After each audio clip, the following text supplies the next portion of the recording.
컴퓨터 화학 이번 시간에는 Virtual Screening에 대해서 알아볼 텐데요.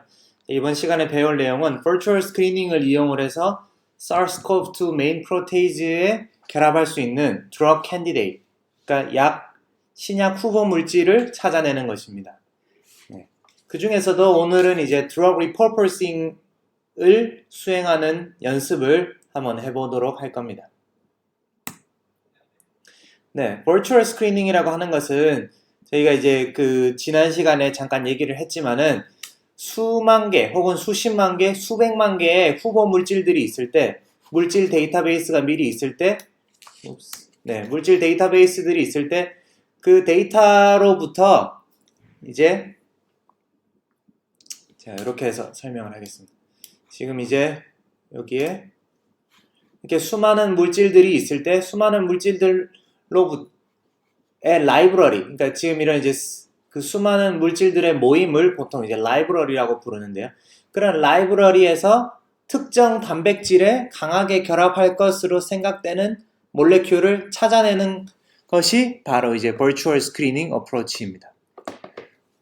컴퓨터를 이용을 해서. 그래서 이번 시간에는 지난번에 했던 이제 그 SARS-CoV-2, 즉 이제 코로나 바이러스의 메인 프로테이즈와 결합할 수 있는 알려지지 않은 새로운 물질을 찾아내는 것의 연습을 한번 해보도록 하겠습니다. 그래서 일반적으로 이제 Virtual Screening이라고 하는 가상 스크리닝을 뭐라고 해야 될까요?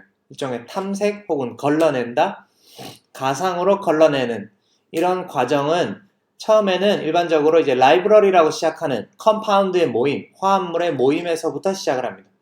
거기에서 컴퓨터를 이용을 해서 이제 가장 강하게 결합할 것으로 예측되는 몰레큘들을 걸러내고요. 그리고 이러한 계산은 현재는 많은 신약 개발들의 첫 번째 단계로 사용되고 있습니다. 그리고 이제 Virtual Screening의 한 종류로서 이제 최근 각광받고 있는 어프로치, 최근 각광받고 있는 접근법이 바로 Drug Repurposing이라고 하는 것입니다.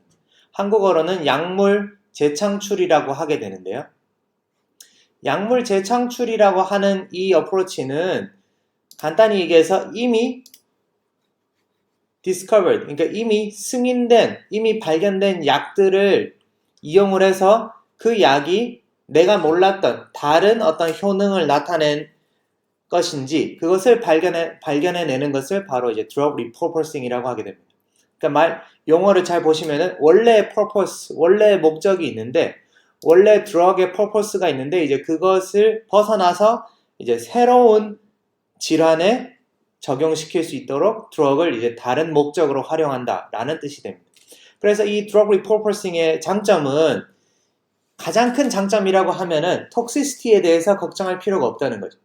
왜냐하면 이 드럭은 이미 어프로브된 드럭이기 때문에 이미 이제 사람 몸에는 어떤 중요한 큰 부작용이 없다는 것이 확인이 되었기 때문에 안전성은 입증이 된 겁니다.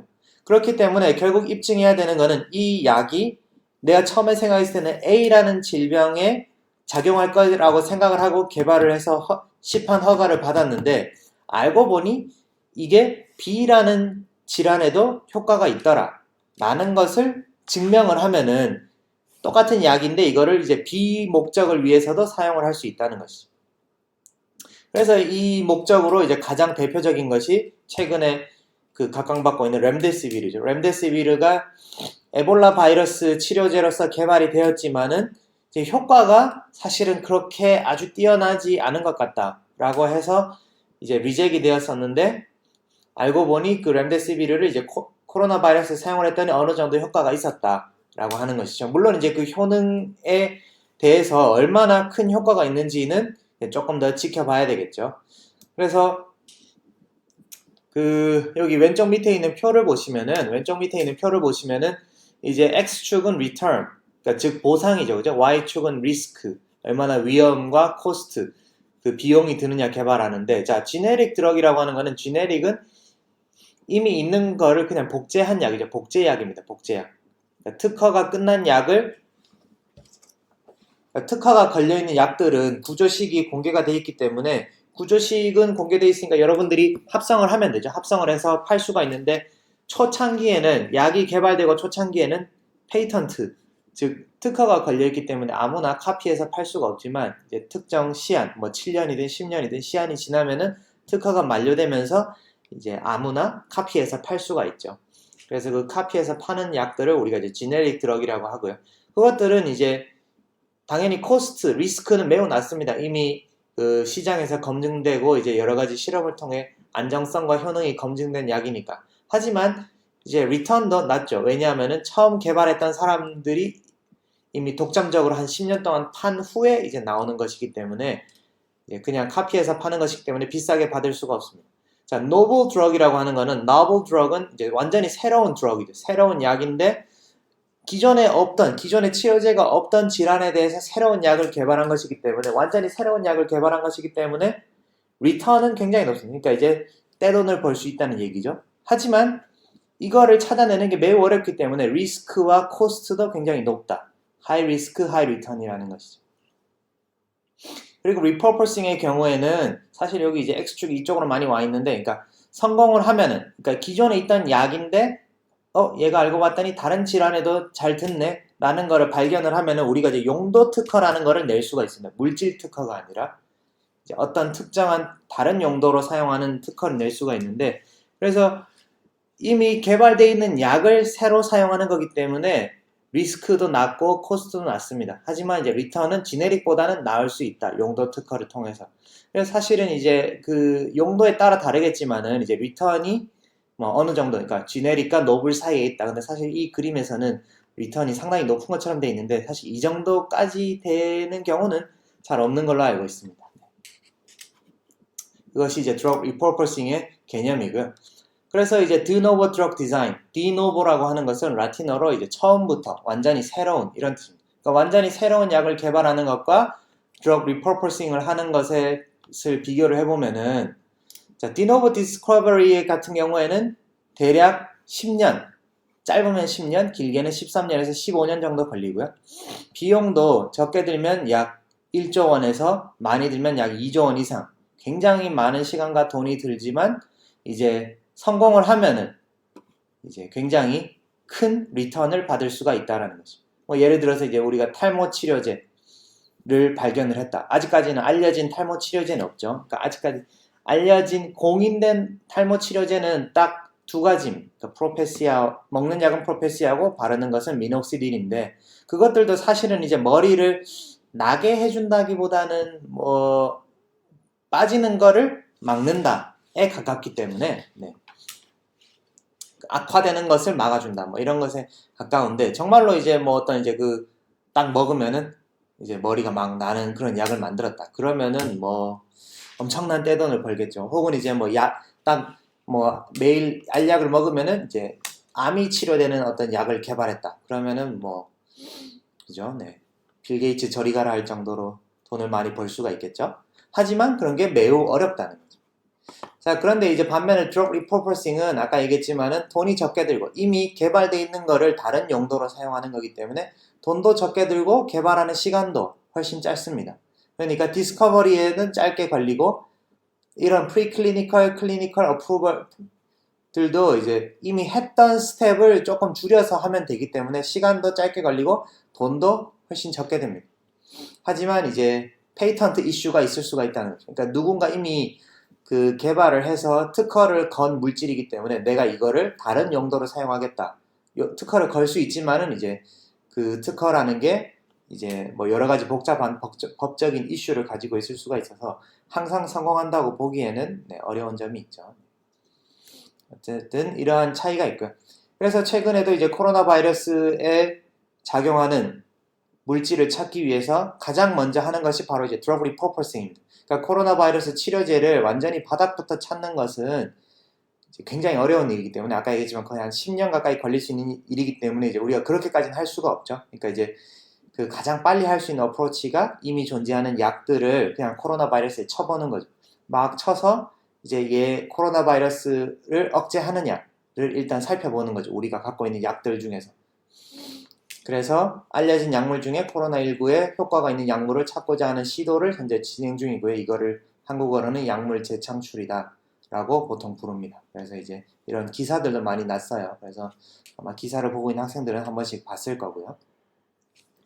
그래서 수많은 정부의 수많은 기관에서 이미 알려진 약들을 이용을 해서 이제 이런 약물 재창출 연구를 많이들 지금 수행을 하고 있습니다. 그래서 렘데시비르가 이제 그 중에 하나인 거고요. 그리고 이제 또 시간이 지나면 우리가 몰랐던 생각지 못했던 약 중에 혹시 가능성 있는 약물이 나올 수도 있겠죠. 그래서 오늘 할 연습은 이제 그 메인 프로테이즈에 결합하는, 그러니까 존재하는 약 중에서 메인 프로테이즈에 결합하는 코로나19 메인 프로테이즈에 결합하는 약이 있을까? 케미컬이 있을까? 한번 찾아보는 것입니다. 우리가 실제로 계산을 통해서. 그래서 그러면 이미 존재하는 약들에 대한 데이터는 어디에서 얻느냐? 여러분들 얘기했던 캠블 DB에 가면은 캠블 데이터베이스에 가면은 여기 요런 이제 대문에 요런 그림을 볼 수가 있습니다. 잠깐 가볼까요? 네. 캠블에 가면은 대문에 요런 페이지가 있는데 여기 이제 13K drugs, 그러니까 13,000개의 알려진 drug, 그러니까 현재 approved 된 drug, FDA에서 승인이 된 케미컬은 약 13,000개가 있습니다. 이 13,000개의 drug에 대한 정보가 캠블에 이미 담겨 있습니다. 그래서 캠블에 여러분들이 들어가셔서 여기를 클릭을 한번 해보세요. 클릭을 하면은 이제 요러한 창이 뜹니다. 요러한 창이 뜨고 여기에서 이제 우리가 새로운 약, 어떤 특정한 기준에 따라서 그 기준을 만족하는 약들을 선택을 할 수가 있습니다. 자, 그러면은 실제로 한번 해보죠. 실제로 한번 해보겠습니다. 네. 실제로 한번 해보면, 잠시만요. 여기를 이제, 여기를 끄면은, 자, 제가 캠블에 한번 들어가 보겠습니다. 캠블에 한번 들어가면은,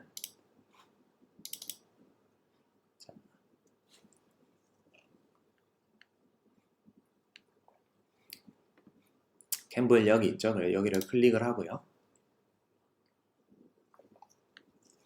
한 번씩 해보세요. 나중에 그 실습 시험을 볼 예정이니까 여러분들 연습을 꼭 한번 해보시기를 바랍니다. 그래서 여기 이제 여러 가지 이미 시판되고 있는 혹은 이제 개발 중인 약들에 대한 정보가 쭉 있는데, 자, 여기 보면 타입, 안티바디 드럭, 그러니까 그 항체 드럭입니다. 그러니까 이제 단백질 항체를 약으로 직접 사용하는 건데 최근에 많이 각광받고 있습니다. 그러니까 얘는 이제 단백질을 직접 주사를 해서 그 작용하도록 하는 것입니다.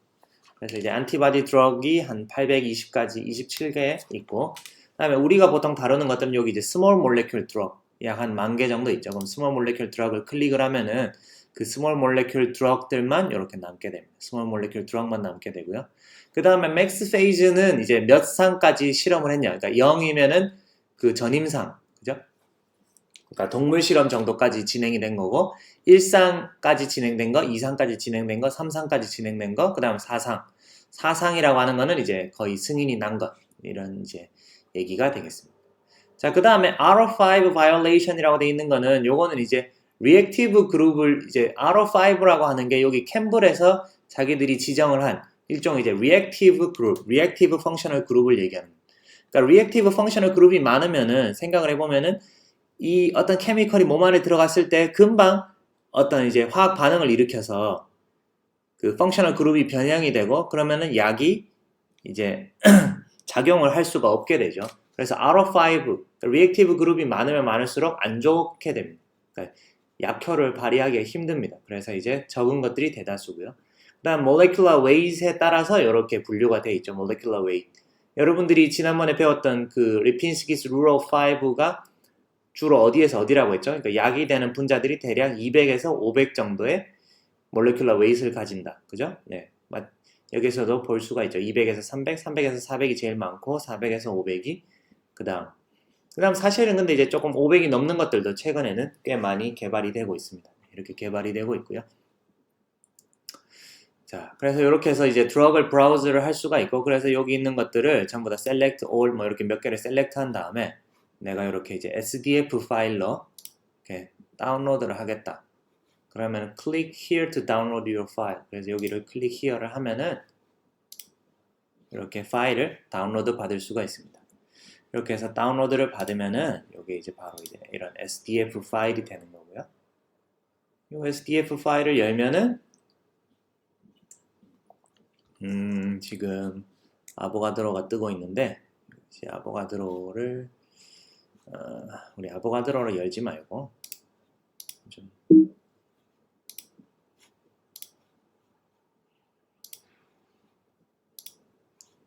아보가드로를 열지 말고 마빈으로 한번 열어보겠습니다.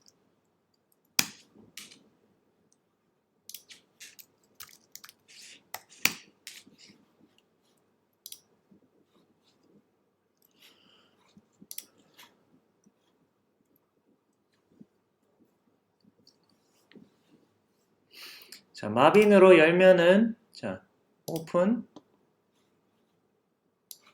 여기 이제 다운로드에 가면은 어디 갔냐? 네.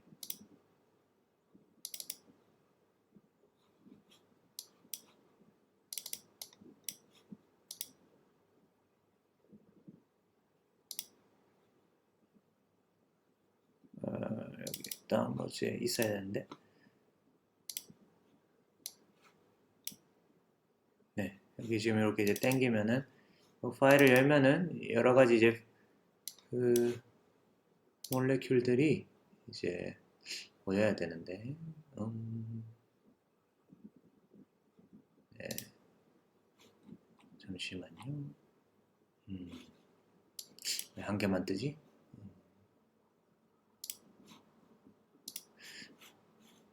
마빈 뷰를 띄워볼까요?